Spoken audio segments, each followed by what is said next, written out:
just so everyone knows, I got a haircut and I'm not 100% happy with it, so I'm very thankful for this review series that I get to put this mask on. And you still can see it a little bit, but it's not that much. Oh, hey everyone, Joe here from ActionX. Welcome to What's in the Tuber. Welcome back. If this is your second Doom Patrol Season 4 episode review, hope you're doing well. Hope you're staying safe out there in this very vast, cold world because I feel cold. It's getting cold here in my city. It's been getting cold. There has been no fall. It's literally just been winter. However, today we can prove once and for all, everyone on the Doom Patrol, well, we just assume is just butt people. The amount of time, like last episode review, I said I never was going to expect to ever say on anything the butt apocalypse. The amount of times they said butt in this episode, and not the butt, the butt. So not butt, the butt. So it's a first for me. It's very much a first for me as we're continuing this butt apocalypse storyline. Takes us to a very interesting direction, but the usual traditional trope of like, we got a team, we got to split them up. It's a separate storyline so we can have more avenues for content, and it works. It really does work. This episode kind of like, it's a little bit scaled back a bit. It's morely focusing on just where the characters are at post the premiere, where when you inevitably go into the future and you kind of see your future self or just see the future, it kind of does impact you and kind of does, make you wonder, well, how do I avoid this? Or, what led to this sort of thing? And that's kind of how, like, the whole scenario is, everyone's reaction, like, their true reaction to that. And I feel like there's another thing going on, which I was a little bit confused for. I'm not sure if that was, like, supposed to be something else or anything of the sort. But, anywho, you know what? I'm a little bit, not exhausted. I'm not trying to say that. It's just, I want to talk about the episode because the amount of times I'm going to say but. If I was a drinking type of man on these reviews, I would just take a shot every time I said but, or every time the episode said but I'm not, because I'm pretty sure I would be absolutely drunk. Oh god, I'm already tired, Mike. I don't even know. I slept the full 8 hours. But anyway, let's go for the butcher recap and talk about this episode of Doom Patrol. So we begin with a team meeting, I want to say. I want to say we just kick off with the team meeting. So after their whole adventure in the future, and they're trying to figure out how do we really get to the core of like trying to prevent that future from happening. Our good old Rita has come up with a whole new plan. Like, we are going to change everything about ourselves right now in order to make a dent in the future. Which I'm like, I'm not sure your characteristics, your personality is what determines the fate of the future, Rita. But like, okay, good for you thinking. So their suggestions, or her suggestions, are she's not gonna wear heels anymore. Jane's gonna get a whole new wardrobe, and criminally, I forgot the name. Robot Man is going to stop swearing apparently every minute of every second, which I'm like, that's a criminal act. You cannot take that away from him. Oh, where these yawns are coming from. I do apologize. Cliff is a man of values. Like, he's been through so much life. But you know what? He's the only person in the entire world of TV that I can understandably understand why he would say fuck in every sentence. So taking that away from him, Rita, is a criminal act, and you deserve to lose your position as leader, which is ironically what they're going to do, because Victor suggests, well, we need a big radical change, not these small individual changes. We need a big radical change. So we think we need a new leader. Someone to like steer us in a different direction that hopefully will change the outcome of what has been predicted about us. Rita's not on board with this because, again, she wants to be team leader. And even though all the votes are clearly saying that, we need to have a change of leader, Rita reminds themselves, well, Victor can't be leader because he's not Cyborg anymore. Cliff and Larry are clearly not leadership capable right now because considering the fact they're dealing with so much mental issues right now, and Jane doesn't even want to be leader. So that only leaves me as the plausible choice, which they all forget. Well, she forgets there is a sixth member of their team, Madame Roger, who was instantly shocked, like, me? Team leader? And I'm like, yeah, definitely you're not my first choice for any sort of leadership position. How she was even expecting the fact she was just going to be the Meg of the group, where like she would just be the butt, she would just be like just no one would take her seriously. And I feel like had the whole future stuff not happened, that would have been the path. But no, they chose her because again, in the future, Madame Roger is not there. She's not present with the group, so she is the variable factor that could be useful. So adding on to last week, where originally she was supposed to leave the team and leave the house at the end of the episode, had the whole future incident not happen. So now on top of like not leaving the house so she can make a dent in the future, she's going to be the new team leader. And Rita's, of course, obviously not with this.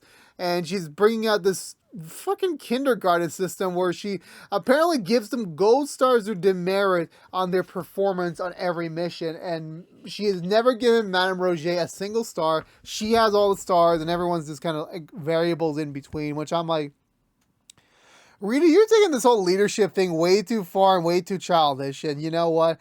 You deserve whatever comes your way. So yeah, so they all agreed she's going to be leader, and she's going to lead us to the next mission, which is apparently Rita already planned out that they have identified the person that would transmit the zombie virus to the butt.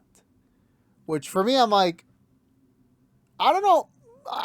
We definitely need the whole clarification. Well, what is the 0 point? What is like the point where the zombification of the first butt occurred?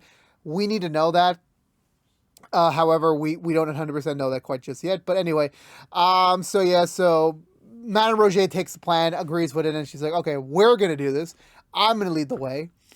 Rita's on her high horse about like, well, I should be the one to do it since I'm the one who made the plan. But of course, this is just getting to the questionability of like, she's just really caring about like who made the team, who made the plan and everything, just getting the credit.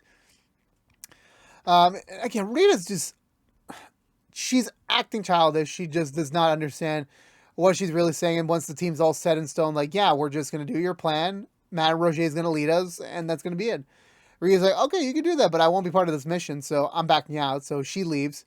And the team just like starts to begin to rally with Madame Roger, who's a bit of like just a straight to the bone, like, okay, here's the mission. We're going to do this. We're going to leave in an hour, get your stuff ready, and we're going to go. But while the team dissipates so they can finish up any sort of like loose ends before they start the mission, she pulls aside Cliff for a second, telling him, look, we got to be honest. In all phases of this whole mission against the zombies, you're the only one who will not be affected by any sort of zombification. So it needs to be you. Like it has to be just you and me. Let's leave the team right now. Let's kill the zombie and come back. No harm, no foul. And he's totally in on the plan. So they both head out. They leave the group behind while everyone else is kind of like doing their supposed last affairs before the mission. Jane decides to spill open the bag of puzzle pieces she got in the last episode when she returned back to being the main persona, only to reveal this is an entirely giant-ass bag of puzzle pieces with no end pieces, no corner pieces, nothing of the sort. And she's like, what the heck am I supposed to do here? And I'm like, look, it's clear as day. You just start. You grab one puzzle piece and you look through the pile. You literally just combine every piece. You just need a whole 5 days for this. That's what you need. But she gives that pretty much right away. Larry's not making much progress with his negative baby because the negative baby's still being a little bit rebellious, a little bit of distance towards him. He's still in the dark of like what did the future negative baby speak to the current negative baby? It's still unclear. And he's just not really happy with that since he just wants things to go back to normal. And he's pleading with it to try and just get it over with right now, but he's not really listening. Eventually Vic's the first one to notice that they left already, so he decides to pack up his things and go on his own solo mission.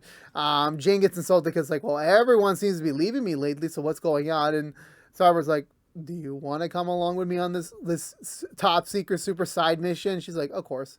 And I'm like, okay, that's one way to do an invite, but there you go there.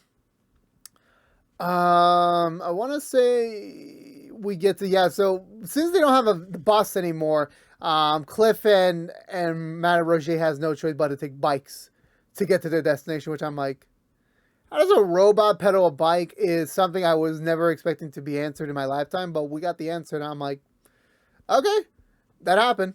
They come across an old beaten up car, which, reminds Cliff of his glory days when he used to work on cars when he was a human. Madame Roger pitches to him the idea of like, why don't you go fix it up right now so we can use the car instead? He's like, nope, I'm still waiting for my grandbaby to be the first one I touch, with my new feelable hand. But before they can really get into the jive of like what did they do next, a tractor passed by with a zombified person on it. So they found their person. So that was pretty much easier said than done. I want to say, yeah, Larry's still back in the house. He's trying to explore, trying to find Negative Baby. He runs into Rita. And they have a little bit of a confrontation about things. Rita acts like she's betrayed by Larry, and then he doesn't really treat her as like a team member or a friend anymore.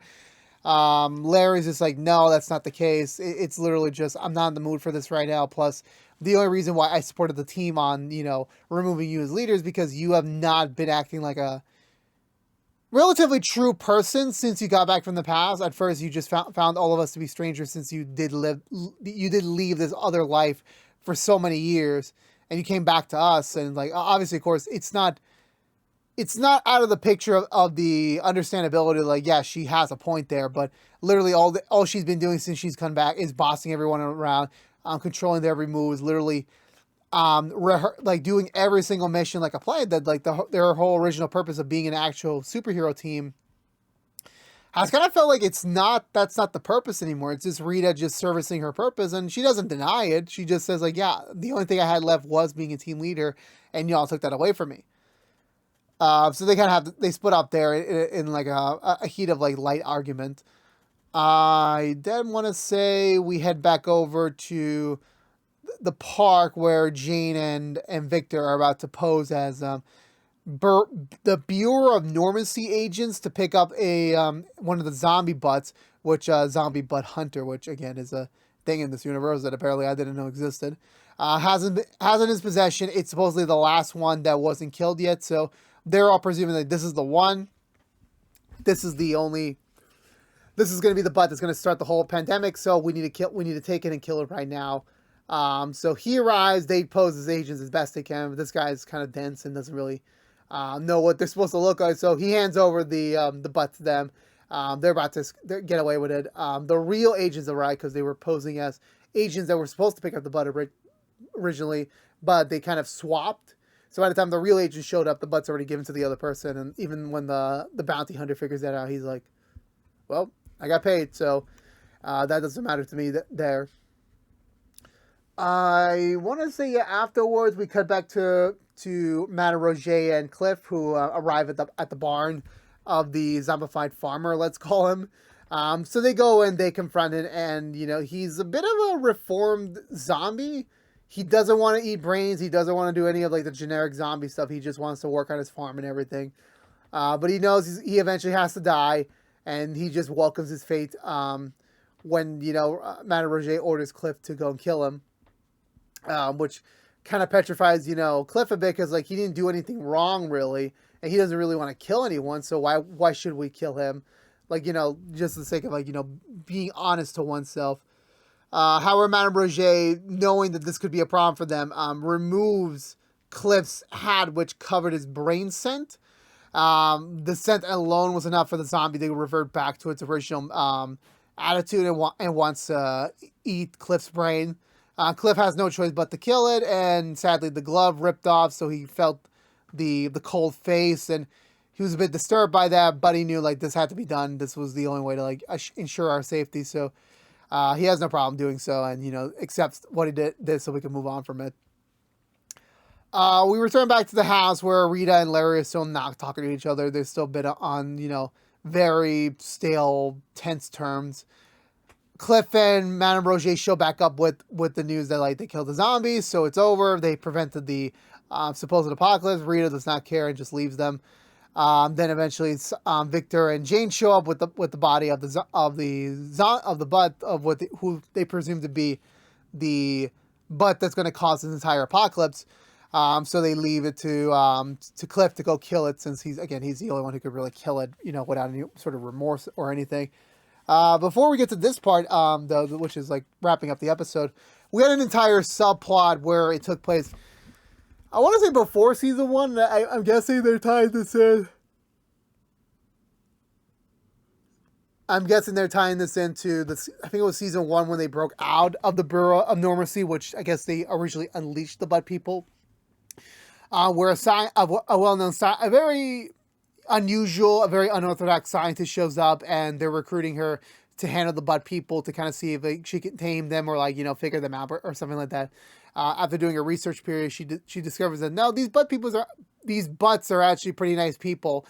If you get to really talk to them and really get to let them settle a bit. No, they're just very casual butts. Again, I never thought I would say that since in my entire life. And however, the higher ups do not want that. They don't want them to be civilized. They want them to be weapons. And that her entire purpose was supposed to get them under control so they can give them orders. But that clearly failed. So they transfer her to another project while they decide to revert the butts back to their standard violent form, breaking all the hard work that she's been doing for the past few months. So she gets transferred, and then I guess we get some crossover with Doom Patrol Season 1, because that's the only way, because we get a scene where Cliff is getting attacked by the butt people. I'm not sure if that was meant to be a coalition or a future scene. I'm not really 100% certain, but I want to say eventually, after all the chaos kind of died down and she heads back over to the office, she finds a lone butt who's very timid and very shy, hiding in a desk cabin. Apparently there's a set of twins, a twin butt pair, let's call it, that they were conjoined together, but she performed surgery to separate them. And they're usually attached to the hip, but the other one's not around, so she takes the other one under her care, literally just reverting it back to its good state and letting it live in her house, indicating that it's not the only butt out there, because when they open the fridge, the frozen cage up, they find the scar, indicating this is the twin brother. So they have one of the butts, and the other butt's still out there, indicating that yes, the butt apocalypse is still at play. It could still happen at any point with that one butt out there, but they don't know about that yet. So Cliff could not bring it to kill the butt person they have in custody. Matt Roger hears from a distance, knowing that okay, he's going to be a problem. If he can't really kill this one right away, this is going to be a problem for us.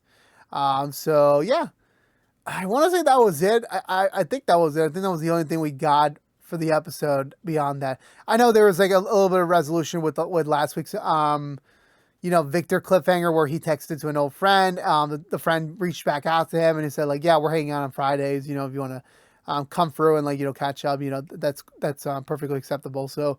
I'm assuming next episode he's hanging back with his old crew, which I'm I don't know if they're a superhero crew or just old friends. Who really knows? But there's a reason for their inclusion in this story.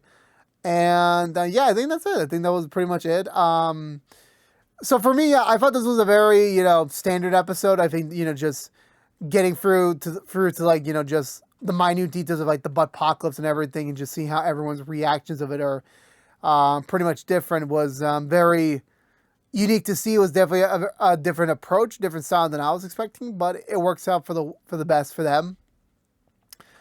Being the fact that again they're trying to prevent something called the butt apocalypse, and it still baffles me. I said all those words before. Getting to see Larry once again handle this entire negative baby situation. It's at this point he needs a translator. He just needs a translator and get this entire thing settled with quickly. I kind of felt for Rita in this episode. I kind of did. Rita definitely, she's imperfect, but when you hear her side of the story, her explanation for what she did and everything, and her true feelings about, the recent actions, it's clear as day, she's not a big fan of any of the decisions being made, and, she just wishes that things were kind of how they were before, but, that's clearly not going to happen at this point anymore. The whole Jane K storyline is starting to get a little bit complex for me again, because I really don't know what they're trying to go for with this angle this season. I really don't know. It's a bit confusing to me. I also forgot there was a scene at the end where Jane was watching, I'm guessing, Kay in the Jane persona, which was pretty recent, because Victor was there sans the cyborg gear, so this was pretty recent for them. So again, the whole every time I view the K storyline with Jane, it's I always get confused, because I have to figure out what exactly they're trying to go with this, and how do I really get the best way to understand it. And the moment I finally understand what's going on, they change things again, which I'm it's not that the Jane storyline is like my least favorite part of the episode, but it's always the one I have to pay more attention to, and sometimes my brain is tired and I just want to shut off a little bit. But that's a personal gripe, in my opinion. But yeah, no, I think it's definitely interesting of, that the new storyline they put in, adding in, like, retconning in a character with the butt people, and now being back in present day, like, how does that really get affected? Because if we get some sort of, like, emotional moment with, like, the butts, I'm like, I would be surprised if I felt anything, but we'll see what happens. We will see how that all occurs. But with that being said, I'm giving this episode 2 thumbs up. I enjoyed it. Definitely a little bit of a weird downwards from the last episode, but of course that's just meant to happen after you have a solid premiere. You're just still figuring out the motion of, like, how do we divide up the story equally and welly, so that every episode can be good on its own. But again, let me know in the comments below what you think of this week's episode for yourself. I would love to have a conversation down with you below. And I believe that's going to do it for me today, everyone. So if you're unaware, this has been What's the Two from ActionX, reviewing every episode in the 4 seasons of Doom Patrol. If you want to know what we're doing normally, What's the Two, besides our Doom Patrol episode reviews, I believe next up we're doing our DC Stargirl Season 3 reviews, spoiler-free. So if you haven't tuned into the 3rd season yet, you can go check that out right now. Well, the season's out right now, but you could go, check out our review in a couple days from now. But if you don't care about Doom Patrol, you're in luck. We'll be back pretty soon with the episode 3 review, and then hopefully after that, we will be back to our regularly scheduled time slot of Friday mornings, after a brand episode comes out on Thursdays on HBO Max. But hopefully, nothing else crazy happens from there. But again, this has been What's the Two from ActionX. Please subscribe to us on youtube.com/ActionX videos. Ring that bell for notification when our next episode review is live. Please also like, share if you want to, and as well as ring the bell, and also follow us on social media. But until we see each other again, for all you members of the Fan Patrol out there, I'll see y'all next time for the next episode review. But until then, stay safe out there, be good to each other, and as always, peace out.